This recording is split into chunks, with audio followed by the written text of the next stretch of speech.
Agora é hora de falar de tudo, menos futebol. Tudo menos futebol, na 98. Muito boa tarde! Está começando o seu programa Tudo Menos Futebol, o seu, o meu, o nosso, do Cabido, do Léo Ferreira, de todo mundo, né? Eu sei. Você está dormindo, almoçando, acordando, pensando em Copa do Mundo. Mas a gente vai te dar um refúgio aqui. Uma horinha da sua semana neste programa. Rede 98, 98.3 no rádio. YouTube 98 Live para assistir a gente com imagens para ver a nossa carinha aqui, né, Cabido? E uma horinha de refúgio sem futebol para esse programa. Tudo menos futebol. Já vou cumprimentar meu amigo aqui, que diz ele que tá acompanhando a Copa do Mundo. Não, Cabido, como é que é essa história? Boa tarde, né, Binha? Boa tarde nesse domingão maravilhoso. Ô, gente, ninguém liga pra Copa do Mundo. Ninguém se importa com a Copa do Mundo. Vocês ligam pra Copa do Mundo? Durante essa uma hora aqui, eu não quero saber de futebol. Copa do Mundo. Ninguém liga pra Copa do isso. Mundo, né? O negócio é tudo menos futebol. Não, mas obrigações profissionais eu tenho que ter com a tal da Copa do Mundo, né? Você é obrigado a assistir, Obrigado. né? Mas a gente gosta também, né? A gente fica brincando, mas a gente gosta também. Mas agora, aqui, ó, nessa mesa, é tudo menos futebol, tá, rapaziada? Tem um joguinho ou outro ali. Não vamos falar de gols, não vamos falar de Messi, não vamos falar de nada. É só de... Quem que é Messi? Não sei. Nunca ouvi falar. Me apresenta? O que é isso? É alguma estrela aí que tá surgindo agora? E Neymar? Quem? Ninguém liga. Ele é brasileiro? Ninguém liga. Sabe pra quem que eu ligo, cara? Pra quem? Um dos maiores brasileiros de todos os tempos. Lewis Hamilton. Lewis Hamilton. Esse aí, Lewis esse é...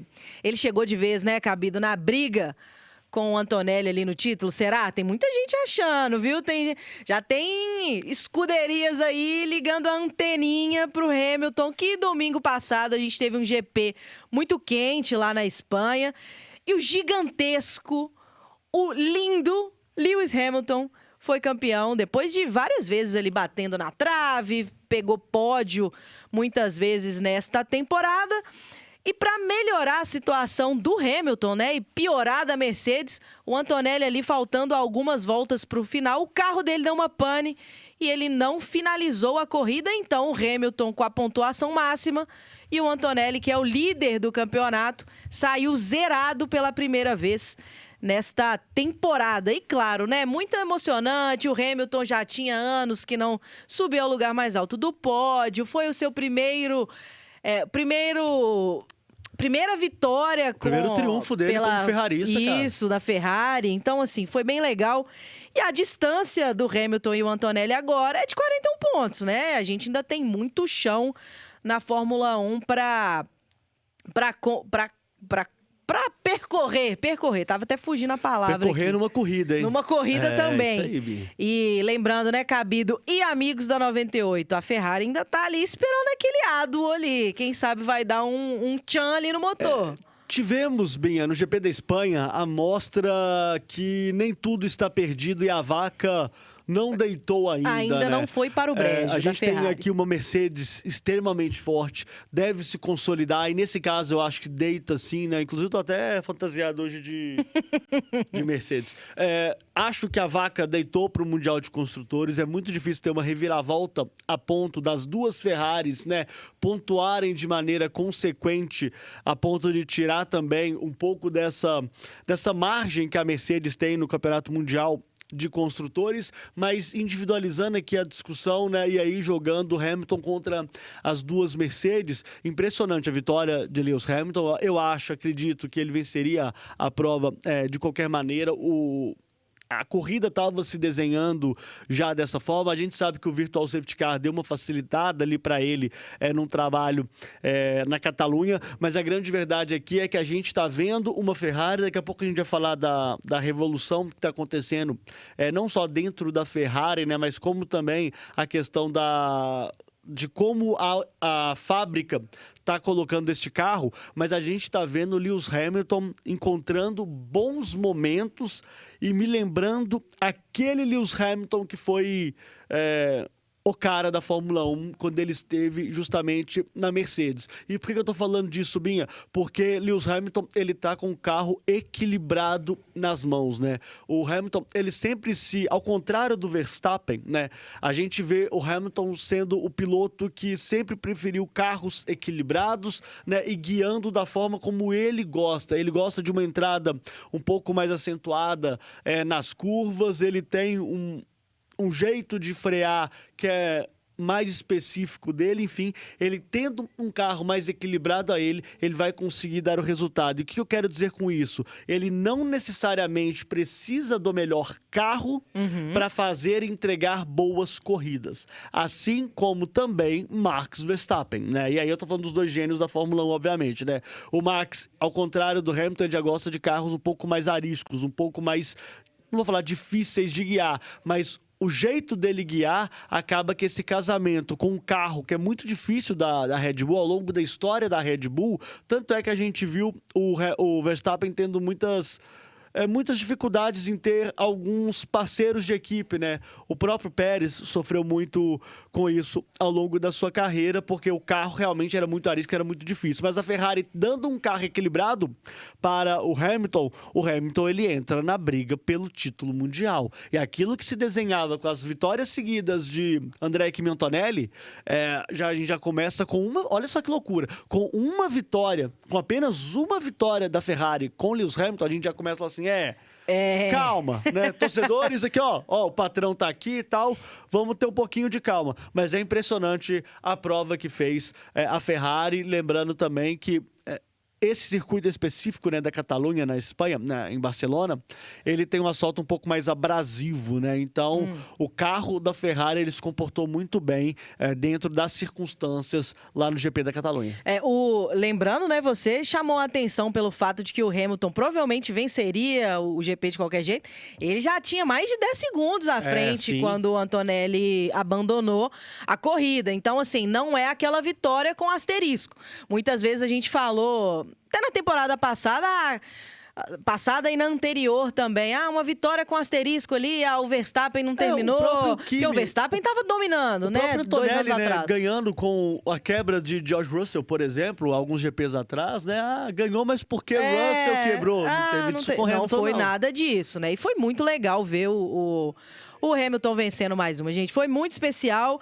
E aqui, na semana passada, o Léo Ferreira, ele não está aqui hoje, mas semana passada, eu e Léo batemos papo sobre dinastias, né? Ele falou que gosta muito de dinastias, então ele estava gostando de ver o Antonelli já despontar na frente. E aí agora já começa até naqueles papos de bastidores, pessoal. E aí, Mercedes? O que vocês vão fazer? Agora vai ter uma estratégia da equipe em relação a priorizar um piloto, já que o Hamilton está incomodando. Exatamente. Antes eram os dois da Mercedes contra o mundo.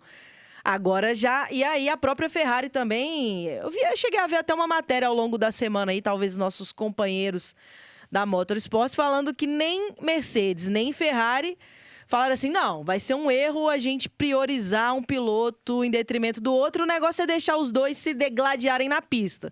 Mas a gente sabe que daqui pra frente, se continuar, né, se o Hamilton incomodar ainda mais o Antonelli, vai precisar de uma estratégia, sim. Binha, a gente tem um deadline nessa situação.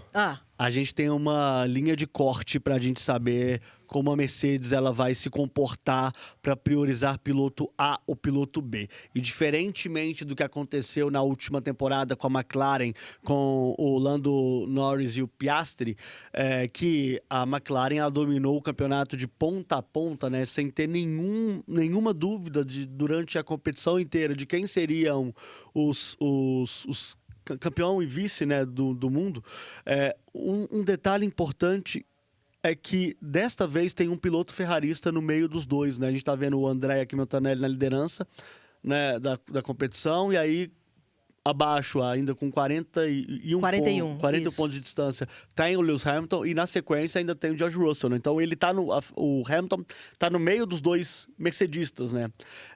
Acho que isso vai acontecer até as férias em agosto. Acho que vão deixar o pau cantar nessa primeira parte da temporada europeia da Fórmula 1.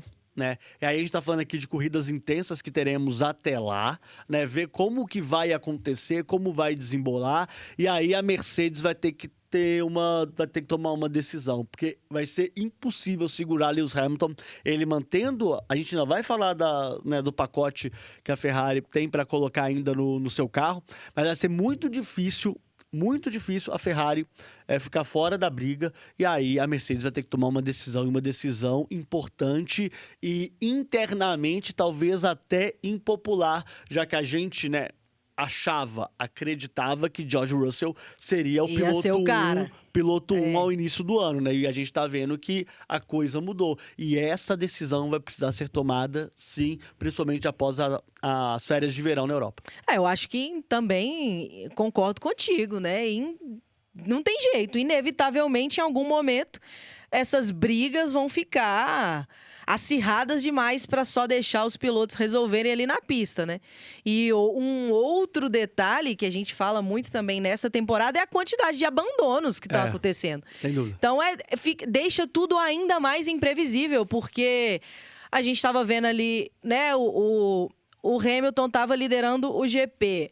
O Antonelli estava ali no pódio também e falar, a distância vai continuar grande. E aí dá uma pane no carro que vem acontecendo bastante nessa temporada, já foi com o Norris, com o Leclerc, muitos abandonos, às vezes nem por conta de acidentes, mas sim porque o carro deu um problema na bateria, deu um problema no motor, deu um problema na direção, e aí isso vai ficando ainda mais imprevisível. Agora eu vou seguir um rito que a gente tem aqui nesse programa, a gente sempre fala da F1, do GP em geral, depois traz para o brasileiro, que no caso é o Bortoleto. Mas hoje, Cabido, nós vamos falar de um brasileiro que não é o Bortoleto. Sabe quem que é? Sei demais. Conta pra gente. É o nosso Rafa Câmara, né? Que inclusive venceu o Grande Prêmio da Espanha, né? De Fórmula 2. É uma vitória extremamente importante, né? Ele se consolidando ali na terceira posição do campeonato. Mas por que a gente tem falado do Rafa Câmara, Binha? Primeiro porque ele é um piloto Ferrari.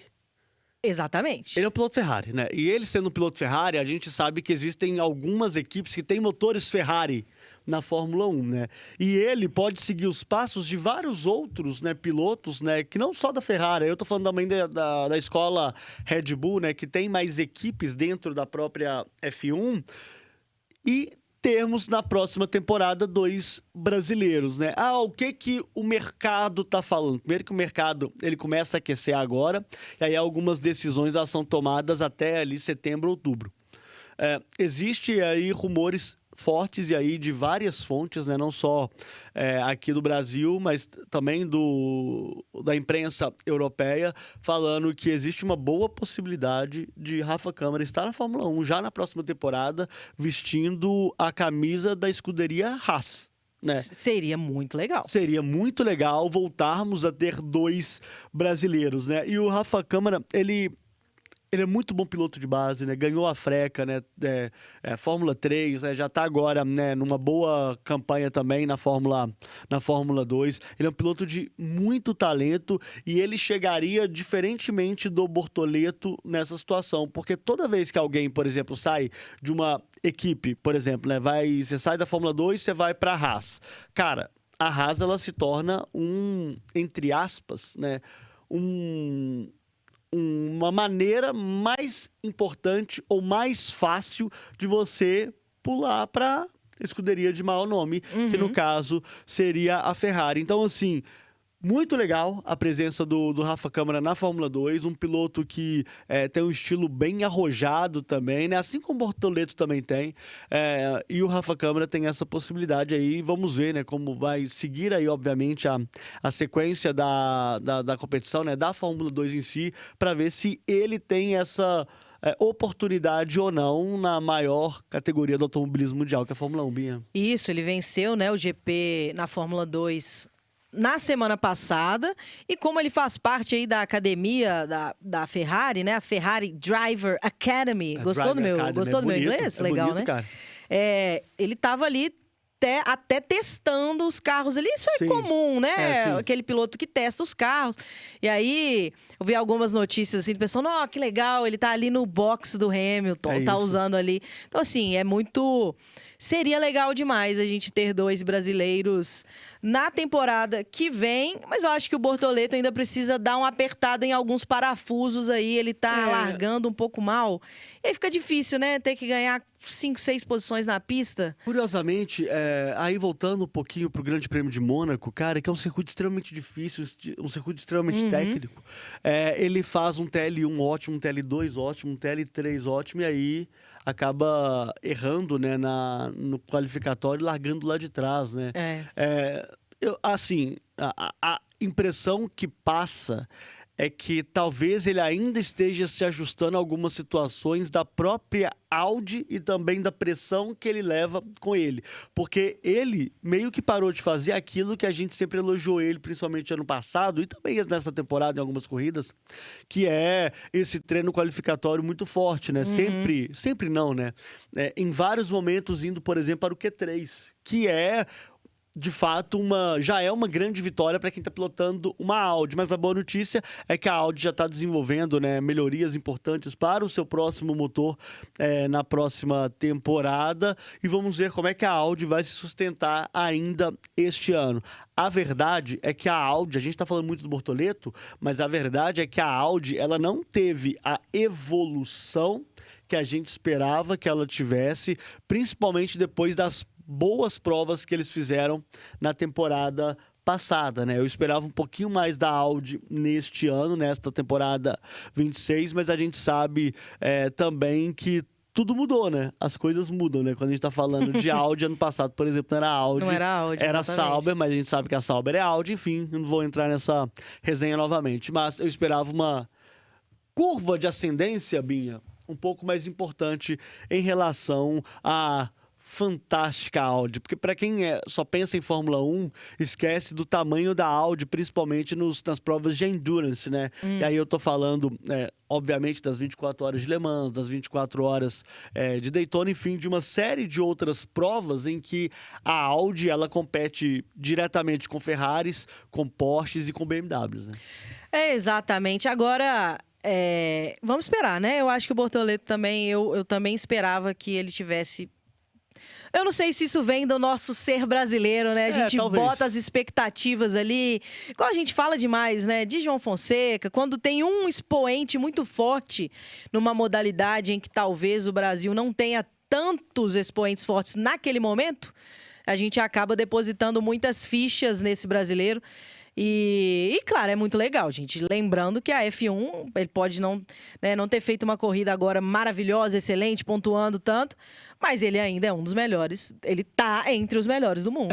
Sem e a gente tem que dúvida sempre nenhuma. destacar. E nas próximas semanas a gente vai trazer muito também a questão do mercado, né? A gente falou agora do Rafa Câmara, mas a gente tem que falar do mercado porque o Max Verstappen, ele é o ponto-chave. É um grande interrogação. É o ponto-chave dessa questão, porque ele pode movimentar basicamente 50% das equipes. É muito louco isso, né? Isso é muito louco. Um piloto movimentar tudo, porque só a título de curiosidade, ele vai para uma equipe, aí esse cara que tá nessa equipe sai, mas ele interessa a outra equipe, que você tem que tirar outra, então vira que meio que um efeito dominó. A gente vai falar um pouco mais disso nas próximas semanas, porque esse efeito mercado de Max Verstappen, ele é importante. Vamos falar da Ferrari, porque a gente fala da Ferrari novamente aqui, porque a questão da Ferrari ela é importante, a Mercedes tem que ficar de olho, porque ela tem tido movimentos mais importantes com relação à sua fábrica, né? A gente está falando aqui do próprio Ado, que eles vão ganhar um reforço muito importante, principalmente na questão da potência do motor. E aí a gente já tem um carro equilibrado. Com o motor mais forte, Binha? Aí vai... Aí, meu amigo... Aí as luzes de alerta vão acender em vários paddocks. Aquela situação que a gente está acostumado a ver, principalmente, né, de dominâncias, ela começa a olhar um pouquinho mais para o outro lado e fala assim, olha, não vai ser bem assim nessa temporada. Podemos ter aqui, por exemplo, como tivemos em outros momentos, né, 2021, principalmente, que a gente tinha uma Mercedes muito forte e uma Red Bull muito forte, a gente, nesta temporada, a gente pode ver, sim, uma Ferrari ganhando potência, uma Ferrari ganhando, né, corridas, e ganhando não só corridas esporádicas. Vai ganhar na Espanha, aí na Áustria, na Hungria e tal, ganha Mercedes. Não. Vai ser Ferrari, Mercedes talvez. Essa característica de pista me favorece, então vem Ferrari. se acontecer como a Ferrari planeja, obviamente planejamento aqui a gente tem que deixar, né?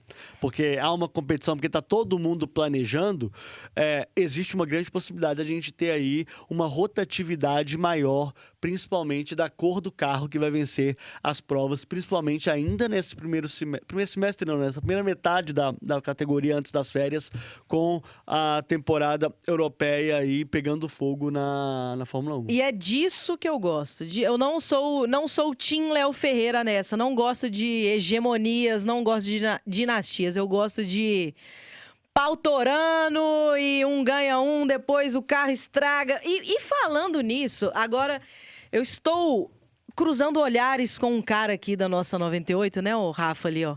Porque eu vou falar de um assunto que ele gosta muito, que é o título do New York Knicks, né? Aí, já escutei daqui, ó. Ah, meu Deus do céu. Porque a gente estava falando de hegemonias e dinastias. Qual que é o oposto disso, né? 53 anos sem ganhar. Um tabu forte, hein? Tabu. Um tabu muito forte. 53 anos sem ganhar, né? Os Knicks, franquia de Nova York da NBA, venceu o San Antonio Spurs do astro Wembanyama por 4-1. E aquele jogo com aquele buzzer beater, quase um buzzer beater, né? Que o jogo, não lembro se foi o 3 ou o 4. Ah, que é. Ô, gente, vocês não estão vendo os bastidores aqui, mas eu achei que o Rafa ia me chutar aqui. Não fica triste, não. Ele queria, sabe? Se Friends ainda tivesse no ar, que eu sou uma grande fã de Friends, também, Joey cara. e Chandler Gosto estariam muito de felizes demais, porque eles torcem muito pros Knicks. Você ficou triste ou feliz com o fim dessa fila, ô Não, Cabido? eu fiquei muito feliz. Vocês lembram do filme do... não sei se é... Não é 10 coisas. Aquele que... Gente, o filme que faz você não querer casar com a pessoa e a pessoa quis casar muito. Eu esqueci o nome do filme, Não lembro, cara. Eu vou procurar. Não sei desse Eu vou filme procurar, não, eu vou Cabido. citar esse filme, porque esse filme cita muito o New York Knicks. Mas a verdade, gente, é que a gente tá falando aqui de uma injustiça, né? Que foi finalmente apagada na história da NBA. Porque a gente tá falando aqui de uma das franquias mais importantes da NBA, cara. Porque ela tem o ginásio mais emblemático da NBA e o Madison Square Garden, né, é um santuário para quem gosta de esportes, né? De esporte, de música, é um recebe, santuário. realmente. Né, precisava, assim, de um título importante para esse santuário, né? O último título, né, do Madison Square Garden, que na verdade a conquista nem foi, né, no Madison Square Garden, foi em San Antonio, mas a última vez que o Madison Square Garden viu um campeão foi em 94, quando os Rangers ganharam, né, Que isso? a NHL. Então, assim, a gente tá falando aqui de muito tempo de ausência de títulos no Madison, das equipes que jogam no Madison Square Garden, né? Isso foi muito legal acompanhar principalmente, né, os Estados Unidos olhando para aquilo, porque a gente tá falando aqui de uma franquia extremamente forte, né? Parecia que era todo mundo contra o San Antonio Spurs em alguns momentos, que é a gente não precisa lembrar aqui de Manu Ginóbili, né? Uma das grandes referências, né, de San Antonio.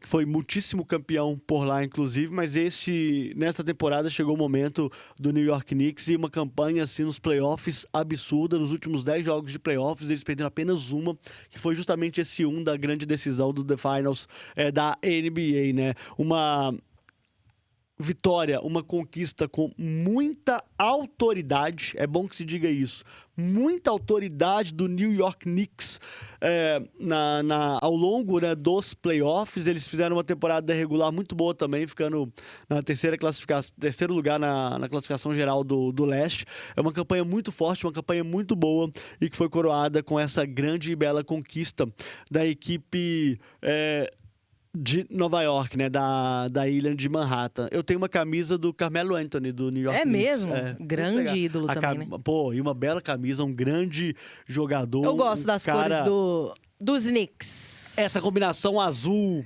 azul-laranja é azul e muito laranja, bonita, né? tem vários bonita, azul e né? laranja ali. A minha camisa dos Broncos aqui, para quem tá vendo a gente no YouTube, verdade, azul e laranja. Você curte, né? E é bom, eu achei que foi muito legal essa vitória, principalmente pra cidade de Nova York também, pra região ali, né? Às vezes a gente até se confunde cidade, estado, ilha, mas a região ali, porque outros times vêm decepcionando, né? A gente falar dos Jets, Giants. É a cidade assim, é a região que tem mais times nas ligas americanas, né? E eu gostei muito de ver vídeos, as festas nas ruas. Gente, é uma sensação, me lembrando aqui, hoje eu tava falando mais cedo com o nosso Henrique Faria, que não viu o Brasil ser campeão da Copa do Mundo, exatamente. mas eu lembrei e falei, em 2002 a gente saiu na rua buzinando. É uma sensação maravilhosa. Cara, e só pra eu falar, o filme é Como Perder um Homem em 10 dias, Como né? perder Tem um homem em 10 dias. Kate Hudson. Kate Hudson e o... Gente, o rapaz que namora a Camila, que é a nossa mineira aqui, inclusive eu encontrei com o Matthew McConaughey. Eu encontrei com ele na Lagoa da Pampulha uma vez. Mentira. Juro.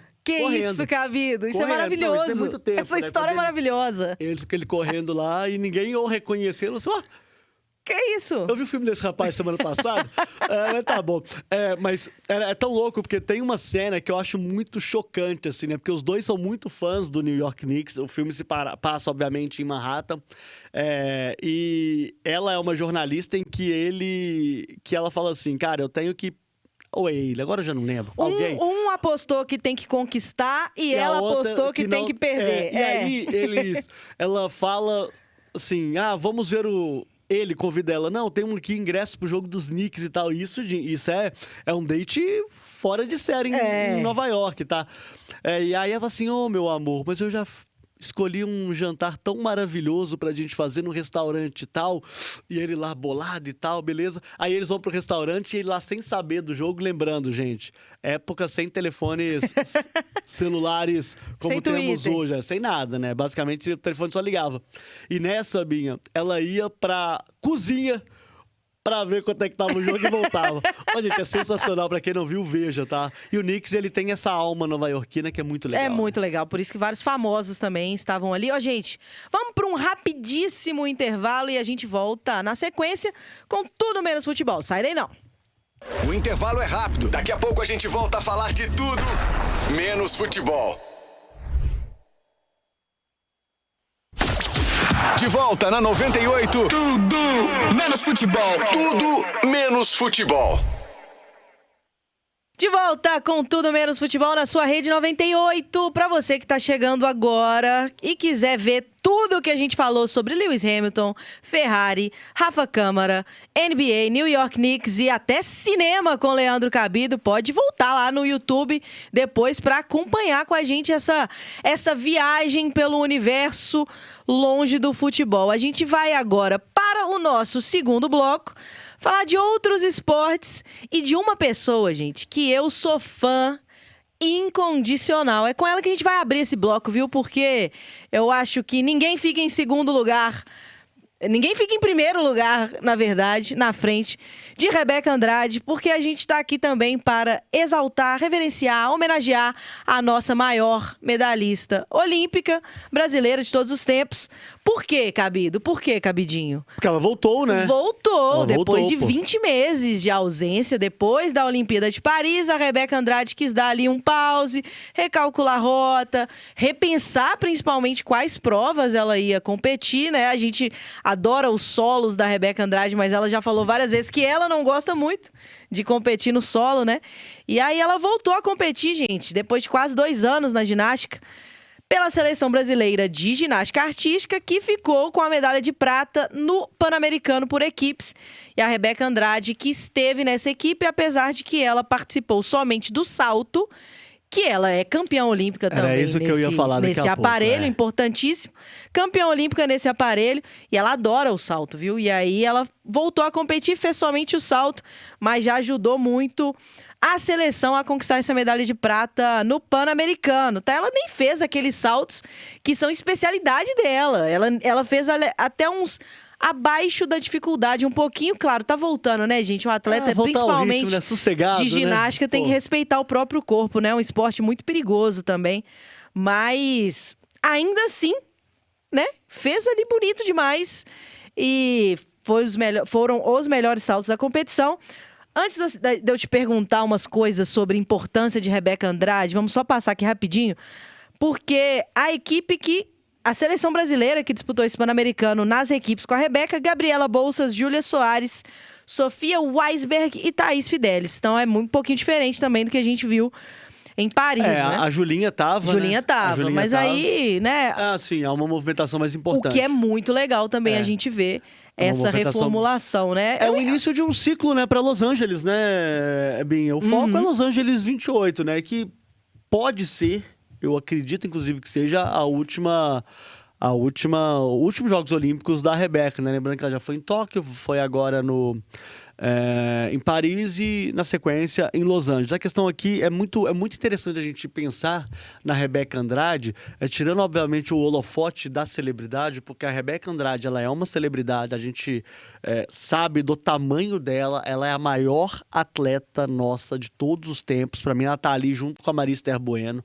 Ela é formidável, ela é acima da média, ela é a nossa rainha basicamente literal do esporte olímpico. Mas aqui tem uma questão que é importante a gente se lembrar um pouco da questão do esporte em si. Faz muito sentido a Rebeca não gostar do solo. Por quê? Porque é parado. Assim, ele não é de explosão. Verdade. Ele é uma parte da ginástica que é muito mais cadenciada. Você tem que estar ritmada com a música, você tem que estar muito consciente daquele próximo passo que você tem que fazer.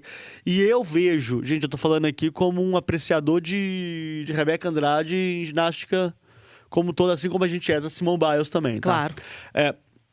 Ela é muito da explosão. E ela gosta disso. Ela gosta desse movimento rápido. É por isso que ela gosta muito do salto, né? Esse salto, para ela, é formidável porque ela tem uma explosão física que é muito acima da média. Ela tem muita força.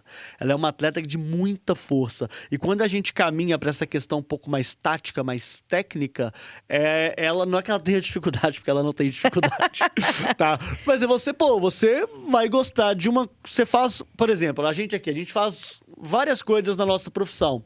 Você vai gostar de uma coisa mais que gostar Mais de que outra, exatamente. E isso, no caso do esportista, é interessante a gente analisar, porque é um momento em que a gente tá ali vendo eles competindo com outros, sabe? E eu sempre vi a Rebeca muito mais confortável fazendo salto, por exemplo.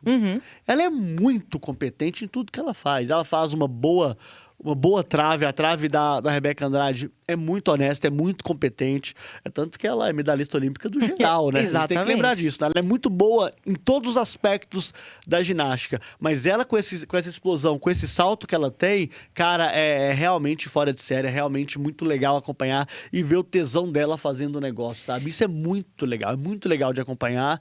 E aí é só uma breve opinião sobre o que eu penso especificamente nesse sentido de por que ela não quer fazer esse, ela quer fazer esse, ela prefere aquele e tal.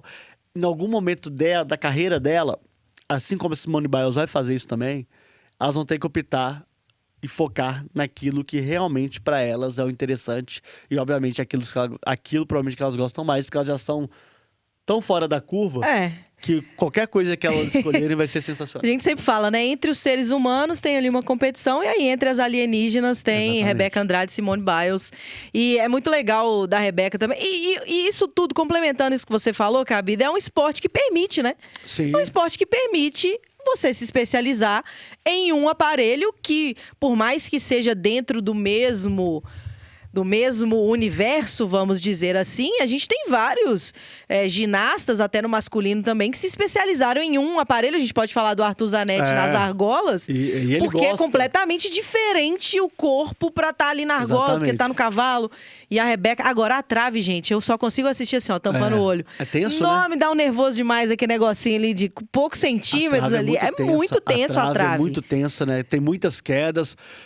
Quedas, inclusive, que determinam, na verdade, um título mundial. Um título, exatamente. E a Flavinha, que, por exemplo, é especialista na trave, a Rebeca é especialista no salto. E aí a gente tem várias... E aí eu acho a Flávia Saraiva, ela é uma menina, cara, que até mesmo pela estrutura corporal dela, ela se encaixa perfeitamente no modelo de disputa que é na trave. Que é na trave. E aí ela teria, até mesmo por ela ter menos força do que outras competidoras, aí ela vai ter um pouco mais de dificuldade numa exibição ou outra, né? Então, assim, é muito legal ver o crescimento da ginástica brasileira, né? Se a gente critica muito, né, Binha, o retrocesso de algumas modalidades no Brasil, a gente tem que lembrar que a gente está aqui num ganho fora de série, desde lá de trás, né? Com a Daiane, com os próprios irmãos Hipólito, né? E aí chega arrebentando a Arthur Zanetti. E na sequência a gente tem uma Rebeca Andrade também quebrando tudo, fazendo o Brasil ser uma... Hoje a gente pode falar, né? Que é basicamente uma referência da ginástica artística mundial, né? Sim, e eu acho que isso mais legal disso, Cabido, a importância da gente ter esses expoentes, né? A segunda vez que a gente fala disso no programa, mas fazendo esse paralelo, porque uma Rebeca Andrade, durante um período olímpico em que todos os olhos estão voltados para o esporte olímpico, e aí é uma menina que ela é... do jeito que ela fala, o jeito que ela se comporta, a representatividade dela e ela saber da importância da representatividade que ela tem para várias meninas negras, de periferia também. E aí isso faz a galera querer fazer ginástica. E aí a gente tem muito mais gente indo atrás de uma escolinha, procurando um projeto social para participar. Hoje e a gente vai formando atletas em esportes. Tem até clubes, né, fazendo esse trabalho, desenvolvendo esse trabalho de ginástica artística mesmo. E não só ginástica artística, a gente fala da ginástica artística, mas também lembrando que o Brasil também tem uma boa seleção de ginástica rítmica, que é também um alvoroço daquilo que aconteceu de resultados importantes que a gente teve em mundiais e Jogos Olímpicos e principalmente Pan-Americano, né? Então, assim, é muito legal ver isso, é um crescimento da modalidade, a gente já vê mais estruturas acontecendo. Antes a gente não via nem... né, cama de trampolim, cama de trampolim que fala? Estrutura de trampolim, né? Que faz, né? Hoje a gente já vê em vários lugares, aqui em Belo Horizonte, por exemplo. Então, assim, é muito legal acompanhar e ver que o esporte, ele tá crescendo e tá se desenvolvendo. E a gente tem aqui em BH também, viu?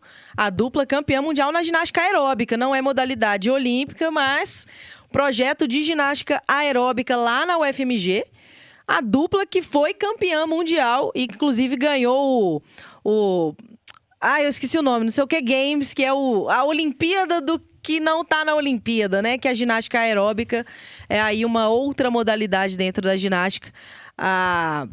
O Lucas e a Tamires, espero que eu não esteja falando seu nome errado, viu? Eu lembro deles, fiz várias reportagens lá no FMG.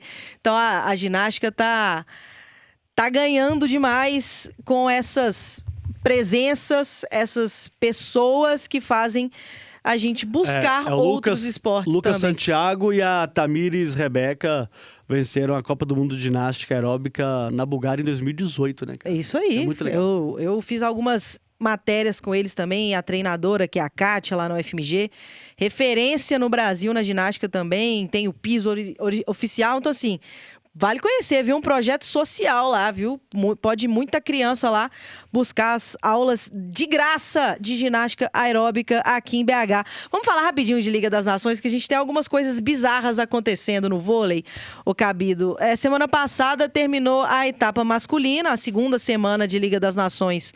A primeira da masculina, que foi em Brasília também. O Brasil passou mais uma vez invicto. Ficou invicto no feminino, invicto no masculino. A fase brasileira. Fase brasileira. Inclusive, uma virada improvável contra a Argentina. O Brasil estava perdendo de 2-0 no domingo à noite. Conseguiu virar, foi um jogo que o Bernardinho fez algo que eu não costumava ele ver muito, né? Colocou várias pessoas para jogar, o Arthur Bento entrou, mudou o jogo, o Brian teve oportunidade. Durante essa semana toda, muitos atletas tiveram a oportunidade de estar em quadra. Falar rapidinho os resultados. 3-1 contra o Irã, 3-1 contra a Bélgica, 3-0 contra a Sérvia e o 3-2 virada contra a Argentina. E os resultados vieram, né? Mas o Bernardinho, assim como o Zé Roberto na semana anterior, deu aquela entrevista. Gostei, mas faltou ainda. Ainda tem muita coisa para melhorar. Da característica dos técnicos, você acha que isso aí é uma cautela ou é uma cobrança excessiva que eles têm, não só com a seleção, mas com eles mesmos, Cabido? Eu acho que é um pouco de tudo, né? Porque a gente tá vendo, na verdade, o vôlei afrilando, né? Principalmente com as seleções que são favoritas. E lembrando que existe também a questão de termos uma Copa do Mundo chegando, uns Jogos Olímpicos também chegando. Esse último ciclo, né, da era, eu acho que vai ser, né? Eu vou falar baixinho, mas eu acho que vai não ser. sei, quem né? sabe. De Bernardinho e Zé Roberto. E acho que, no caso, especificamente, né, desses resultados, né, contra Irã, Bélgica, Sérvia e a virada contra a Argentina, faltou uma vitória mais contundente além da Sérvia. Dava para ter feito um 3-0 mais contundente, principalmente contra a seleção belga. Para mim, o Irã tem uma seleção muito honesta, muito adequada, e perder o set para eles não é um grande movimento, uma coisa tão Ainda mais fora na abertura, da curva. né, Sim, na apresentação, né, na abertura da Liga das Nações, mas faltou uma vitória mais contundente, e isso fez o treinador dar aquela...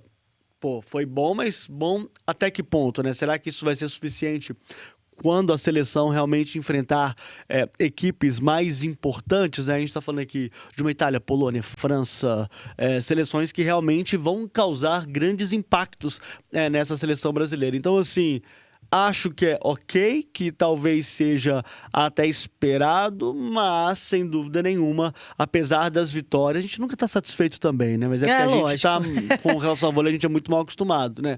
Talvez tenha faltado essa vitória um pouco mais contundente. E o vôlei... Mas sabe uma coisa que eu achei interessante? Tinha muita gente, quando sai a convocação...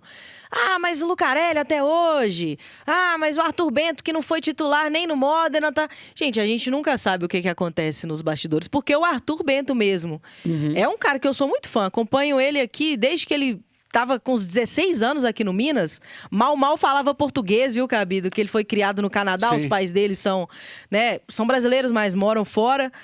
Você é tipo a Luísa, que mora no Canadá. Não, a Luísa tá lá. Tá lá no Canadá. Mais desse meme, né?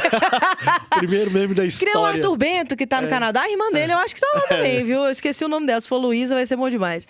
E ele foi questionado na convocação. Ah, Bernardinho insistindo nesse Arthur Bento, que não foi titular nem no Modena, não sei o quê. Teve a chance pra jogar. Ele mudou o jogo contra a Argentina. Não, legal. Então, assim, a gente não sabe o que tá acontecendo no Modena, por exemplo, pra achar que estar banco ou não estar banco é o que define se o jogador tem um bom momento ou não, né? A gente tá falando do Modena como se... Você é um time ali o Modena, time ali. Não ganha nada na Itália, não ganha nada na Europa. Um time que não tá nem aí, não disputa nada. A gente tá falando de Liga Italiana, gente. Exatamente. Uma das principais do mundo, se não a principal, né? Dá pra debater ali entre Polônia e Itália, mas... Eu acho que hoje Hoje é Itália, assim... a gente tá falando... Inclusive, o Brasil masculino vai pegar a Itália nessa semana agora, Isso. viu? Que se inicia... Depende de qual é seu time. Se você é do time da semana que começa domingo ou da semana que começa segunda-feira... Perfeitamente. É a semana que começa hoje ou começa amanhã. Mas o Brasil foi bem, eu acho que tem aí um trabalho para crescer. Principalmente a gente vai ver, porque a sequência vai ser pesada. Vai pegar Ucrânia, Itália, Eslovênia e Canadá. Aí o Canadá já é um pouquinho outra prateleira, mas a Eslovênia tem uma seleção muito forte, muito alta também. Enfrentamentos mais importantes, né? A Ucrânia... Jogando fora de casa. É muito e tudo errado mais. eu falar que a Ucrânia é escola russa. Olha, eu... Não, mas assim... assim... Até outro dia eles estavam disputando juntos os Jogos Olímpicos, né? Mas, assim, coisas que acontecem. Enfim, mas a gente é mais ou menos por aí. Eles Tudo menos geopolítica na sua eles têm um pouco, 98. Mas a Ucrânia e a seleção russa, eles têm mais ou menos as mesmas características de jogo. De né? jogo, Enfim, exatamente. Não tem muito como eu falei, como fugir disso. Como eu falei semana passada sobre a escola asiática ali, Japão, China, exatamente. Tailândia, aqueles times que são pequenininhos, mas que tem um volume de jogo muito absurdo. Grande, né? Agora, notícias bizarras. Você gosta de notícias bizarras? É bom, cara. Às vezes a gente ri também. Você gosta de notícias bizarras, Rafael Neres, que tá olhando ali pra gente? Porque olha que coisa que aconteceu. Aí você vai me falar se você concorda ou não. Zé Roberto foi suspenso pela FIVB, a Federação Internacional de Voleibol, porque no momento ali de calor do jogo, ele mandou uma banana pro treinador da Bulgária, o Marcello Abonanza, o italiano. Ficou bravo ali com alguma coisa de jogo, mandou uma banana. Aquele gesto aí que a gente viu no final da novela também, do Vale Tudo, né? Do remake ali. É isso. E aí ele ficou suspenso. Ele foi suspenso por indisciplina. É pra isso tudo? Será, ô Cabido? É porque assim... A gente tem regras e tal, mas... A gente tem que entender, Binha, que quem tá existe uma questão do esporte, né? Uma questão educacional do esporte, né? É tudo menos futebol, mas eu vou te dar um Vamos exemplo. lá. O que aconteceu, por exemplo, na final do Campeonato Mineiro, Mas a aí porradaria, cara, todo mundo achou maravilhoso. tá muito longe de uma banana também, vamos ser Eu sinceros. Né? sei, mas no vídeo virou cesta básica, sabe? E querendo ou não, é uma disputa, tá todo mundo ali de cabeça quente e tal, mas é porque foi muito enfático e as câmeras pegaram, né? Então tem essa questão educacional que é importante a gente deixar claro. Mas eu não o condeno, viu, professor? Eu não o condeno de maneira alguma, tendo em vista que o vôlei precisa dessa pimentinha. Ainda foi simpático, vamos dizer assim. O vôlei precisa dessa pimentinha também. O Lucão mesmo, uns 3 anos atrás, na final do Mundial, o Lucão é completamente maluco, né? Completamente. Ele recebendo lá o prato de medalha, terceiro lugar, não sei o que, ele pega e manda um dedo pra câmera, do nada. E ele ficou 4 jogos suspensos. Isso é muito bom. Agora, completamente maluco. Agora, sabe o que eu sinto falta? Esses assuntos, né? Uma banana pra um lado, né? Você mostrar o dedo pro outro e tal. Cara, eu tenho que relembrar aqui, 96, Brasil e Cuba, Atlanta, Jogos Olímpicos, o pau quebrando, né? Salta, Tica! Cubanas de um lado, brasileiras de outro. Voando, e, né, tapa elas pra um lado. colocando lá, face a face, só a rede. Igual aquele cachorro também, né? Quando abre o muro! Ele vai acompanhando o latido. Mas enfim, né? Com a rede separando, você apontando o dedo. Eu acho isso muito legal. O que aconteceu, por exemplo, com a nossa dupla campeã olímpica, né? De vôlei de praia, né? Contra as canadenses, né? Brigando. Cara, eu sinto muita falta disso no vôlei, sabe? Nessa questão de... É porque assim, a gente acha que o vôlei é um esporte muito educadinho e tal. Às vezes eu acho que falta essa pimentinha. E o professor mandou muito bem pro rapaz. Viu? E nessa disputa aí entre as canadenses, a Duda e a Ana Patrícia, que elas começaram a brigar ali, bater boca e tal, aí o DJ da arena colocou Imagine all the people pra ela. Aí elas começaram a rir, fizeram as pazes, depois a torcida brasileira abraçou também. Só um detalhe importante, né, que a banana... Eu esperava que quem mandasse fosse Bernardinho. Zé Roberto. Justo, Zé Roberto. Ô, Zé Roberto. Pô, velho. Que cena maravilhosa você nos presenteou, tá? Lembrando que o italiano é o Marcelo Abondanza, né? O técnico da Bulgária, né? Tem até... Sabe quando no futebol também eles filmam e fazem a leitura labial? Aí tem uma cena assim das jogadoras no banco. Ó, ficou brava. A Macris também ficou brava. Falou, a Macris ficou brava. Que são 2 que a gente não espera que fiquem tão bravos. Agora vamos falar uma coisa rapidinha, ô Cabido. Eu sei um assunto que você gosta bastante. João Fonseca, a gente quase não fala dele, né, nesse programa. João nunca. Fonseca, nosso garoto prodígio, né, foi eliminado na estreia do ATP de Halle. É Halle que fala? É, Halle. E um jogo ruim, né? Agora já não sei. Jogo ruim, né? Mas 2-0, duplo 6-2 contra Yannick Hanfmann. Pra começar a temporada na grama. Aí que tá, primeiro joguinho na grama. Agora ele vai jogar o ATP de Eastbourne, na Inglaterra, antes de Wimbledon. É uma aclimatação. Né, o tênis tem essa peculiaridade que o esporte quase que muda dependendo do seu piso, né? E essa temporada de grama, a gente não espera, pelo menos eu não espero em absoluto nada do grande João Fonseca, né? Não espera nada? Na grama, não. Né? No piso duro, né? Por exemplo, quando começarmos a falarmos aqui de US Open, e aí obviamente, né? Os Masters 1000 de piso duro, aí eu vou esperar um pouco mais, porque ele já está mais habituado. Mas é porque a grama é um circuito tão pequeno, é basicamente na Inglaterra que acontece esse circuito de grama. Ele é tão pequenininho dentro do calendário que acaba que, apesar de ser um tênis extremamente clássico, né? É muito bonito ver um jogo de tênis as roupinhas na grana, brancas né? de Wimbledon. No caso de Wimbledon, né? Todo mundo de branco. Isso. Mas é importante ressaltar que existe aqui um processo de aclimatação, né? E ele vai sofrer com essa aclimatação. Você sai de um piso, né, como o Saibro, que é um jogo de porrada, basicamente, né? Um jogo de fundo de quadra, um jogo mais basicamente. Um jogo mais paciente, de troca de bolas. É. O jogo de grama, ele é basicamente saque-voleio. Ele é quase isso. Você a velocidade saca, é outra você coisa. já corre mais pro meio da quadra, né? Pra tentar volear. É muito mais difícil jogar dessa forma, tá? E é o jeito mais vencedor de vencer na grama. O especialista de de saque e voleio que a gente tem na história chama-se Roger Federer, né? Então, assim, vai ser um momento em que o torcedor brasileiro vai ter que ter paciência, tá? Ele vai perder, sim, vai ter dificuldade, sim, vai perder sets importantes, sim, mas faz parte do aprendizado de João Fonseca e acho que, obviamente, como ele ainda é muito novo, ele ainda vai ter muita maturidade aí para se desenvolver como um grande tenista de grama. E agora, se a gente vai passar do oposto extremo, que é um tenista em ascensão, e a gente vai para tenistas consolidadíssimas, uma notícia aqui, ô Cabido, que eu comentei, a gente conversou ao longo da semana, Serena e Venus Williams voltando a disputar Wimbledon em duplas, né? Muito Receberam legal. aquele convite. Eu tô doida pra ver elas jogando de novo. Muito legal, Porque muito se a legal. gente vai falar de título, de hegemonia, como que não fala de Serena Williams e Venus Williams? Você viu o filme? Viu o filme? Achei bem legal o filme. O filme é legal. O Mostra... filme fala mais da Serena, né? A Venus, ou da Venus. Não, a Venus, né? A mais velha. Na verdade, eu acho que o personagem é o pai. O personagem é o pai delas. Então, engraçado, né? Quando a gente começou a acompanhar tênis lá atrás, Binha, quando a gente viu a Venus aparecendo, falou assim, caraca, velho, que atleta, velho, que força, né?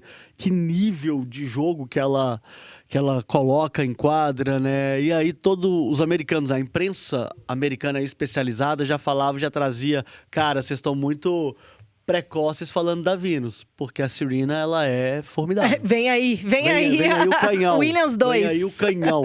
E aí, realmente, ela foi avassaladora no circuito. Gente. Avassaladora no circuito, né? A rapaziada que tá começando a ver tênis agora já fica admirado com a nossa gloriosa Zabalenka. Cara, é porque não viu Serena Williams em ação. 14 títulos de Grand Slam em duplas. Em duplas. Impressionante. 14 títulos de Grand Slam em duplas. Impressionante. Individualmente, 30 Grand Slams simples. Impressionante. O que é isso, gente? Impressionante. Não tem o que falar, né? E fora o ouro olímpico também, não? Mas São você não três mas- em duplas? Mas você não gosta de dinastia, né? Ah, mas essa aí eu vou ter que... Ela é bizarra. Eu vou ter que me render. Gente, eu sou muito fã. Serena e Venus Williams estão convidadas para disputar o torneio de duplas em Wimbledon. Muito legal. Vão jogar juntas mais uma vez. E aí muita gente fala, porque tá velha. Gente, ainda são as irmãs Williams e eu tô doida para assistir. Então, a partir de 29 de junho, 24 Sim. de junho, por aí, a gente tá chegando ao fim do nosso Tudo Menos Futebol, viu? Muito triste. O seu refúgio semanal sem Copa do Mundo. Agenda da semana rapidinha, 24 de junho, o ATP 500 de Eastbourne, esse que a gente falou agora há pouco, do João Fonseca. E a Liga das Nações masculina, que o Brasil vai pegar Ucrânia, Itália, Eslovênia e Canadá na sequência, começando no dia 24, se não me engano, 24 ou 25? 24. Vamos lá. E é isso, né, ô Cabido? O que você espera? Uma semana muito boa aí pra nós? É uma semana muito boa pra nós, sem dúvida nenhuma. É tudo menos futebol, mas durante a Copa do Mundo fica inevitável também. Né? A gente tem que ser honesto com a nossa audiência. Vamos ser sinceros. Inevitável, né? O beisebol tá o pau quebrando, né? O Dodgers sempre sendo Dodgers, né? O Yankees sempre sendo Yankees. E a gente vai Ai, meu falando muito Deus. disso aqui.